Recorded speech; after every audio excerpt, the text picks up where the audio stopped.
राहुल भागते भागते अपनी मम्मी के पास जा रहा था। ऐसा लग रहा था कि जैसे वो बहुत डरा हुआ है। मम्मी मम्मी जल्दी चलो मेरे साथ, मैंने वहाँ कुछ डरावना देखा है, जल्दी चलो। क्या हुआ राहुल बेटा, तुम इतने डरे हुए क्यों हो और क्या देख लिया तुमने ऐसा?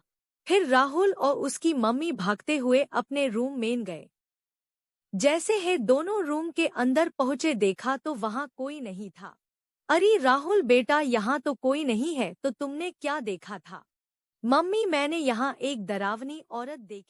राहुल अपने बात से दुखी हो गया था। तू थोड़ा बाहर चलने चला गया था। राहुल सो रहा था तभी फिर एक औरत ने उसको बुलाया। कौन है, किसने बुलाया? अरे मूर्ख बालक, पीछे देख, मैं यहाँ हूँ। जब राहुल ने पीछे देखा तो वो हाका बका रहे। अरे तुम कौन हो, तुम यहाँ कैसे आई और तुमको मुझसे क्या चाहिए?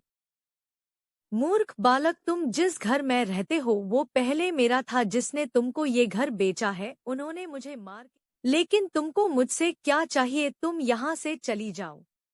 इतना सुनते ही वो औरत राहुल को मारने के लिए उसके पास जा रही थी।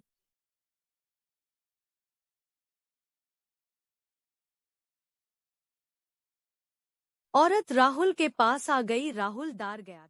राहुल डर के मारे भगता हुआ मम्मी को बुलाने लग गया था।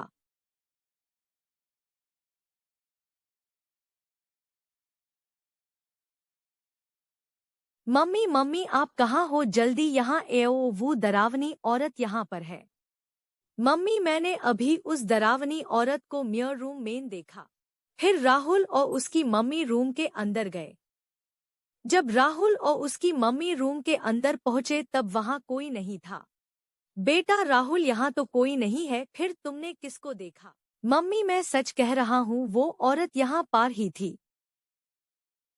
एक काम करो बेटा, तू मेरे साथ ही सो जाओ। फिर राहुल और उसकी मम्मी सो गए। फिर जब सुबह हो गई राहुल बाहर चलने चला गया, लेकिन उसके मन में वही रात वाली बात चल रही थी। राहुल को रात वाली बात बहुत सता रही थी। उसके दिमाग से औरत वाली बात नहीं निकल रही थी। जब राहुल रात को अपने घर पे आया, मम्मी आज भी आप मेरे साथ सो जाना, ठीक है? ठीक है बेटा, लेकिन पहले खाना टू खा लूं। फिर राहुल और उसकी मम्मी खाना खाने के लिए गए। खाना खाने के बाद राहुल और उसकी मम्मी रूम के अंदर सोने गए। वो सो रहे थे तभी चुड़ैल ने उनको बुलाया और राहुल और उसकी मम्मी खड़े हो गए। तुम कौन हो और क्या चाहिए? तुम लोग जिस घर में रहते हो वो पहले मेरा था। मुझे मार के उन्होंने तुम्हें बेच दिया, लेकिन ये घर हमारी मेहनत की कमाई का है। हम इस घर को नहीं छोड़ सकते। वो सब मुझे नहीं पता। तुम लोग मेरे घर को छोड़ के चले जाओ, नहीं तो मैं तुम लोगों को मार दूंगी। इतना बोलते ही वो चुड़ैल गायब हो गई।